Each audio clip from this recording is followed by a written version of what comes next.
Simple Hey, gift what's up arrangement. mga kabulak, no? So, it's been a long time wala tayong upload kasi nga medyo napapagod ako mag-edit. So, ngayon gagawa tayo ng simple arrangement na may gift. So, simple lang yung gusto ni customer. So, gusto lang yan ng 5 bulaklak na ilagay natin sa kanyang arrangement. At pinili niya yung bulaklak na gerbera na white. So, gerbera daisy lang yung gamit natin, guys. Tsaka sabi niya, lagyan ko daw ng eucalyptus.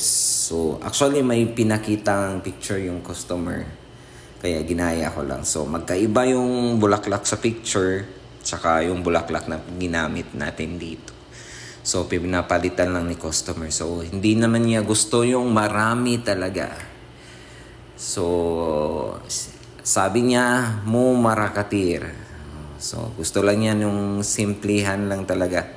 Yung mas ma-emphasize yung gift niya kaysa bulaklak. So, yan lang yung gusto, guys. Pinalagay lang niya sa acrylic, palagyan ng mga green moss at saka bulaklak na 5 peraso. At may pina-add lang siya na yung mga maliliit na wax flowers. So, yan yun, guys. Ginawa na natin. So, hindi lang masyadong makita kasi malayo yung camera. Wala pa kasi akong stand. Sana naman, baka naman, may mag-sponsor dyan.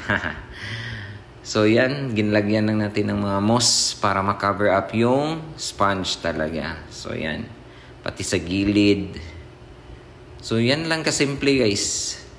Yun lang talaga ang request ng customer. So, kung anong gusto ng customer, yun lang talaga yung dapat nating gawin.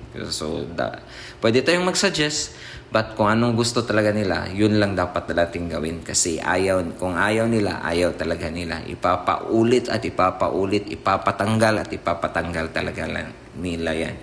So, yun lang yung gusto niya. So, yan, ginawa ko na, pina-final ko na yan. Nilinis ko muna kasi sabi nga ng boss namin, every time na may gagawin kaming mga arrangement, lalo na't bago sa paningin namin, kailangan talaga namin mag-take ng picture. And take note, pag nagpipicture ka ng mga gawa mo, tapos nandyan yung may-ari or your customer, dapat magpaalam ka talaga. Kasi minsan may mga customer na ayaw talaga nilang or hindi nila gustong papicturan yung mga for privacy daw. So yun, yung customer wala naman problema, tumango naman siya, so okay lang daw picturan ko. So yan, nakita pa yung mga pangmalakasang pampalinis namin.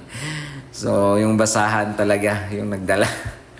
So, sprayan lang natin ng kaunting tubig para hindi naman magmukhang dry yung moss. Kasi yung moss namin dito, hindi kagaya ng moss na ginagamit ng ibang shop.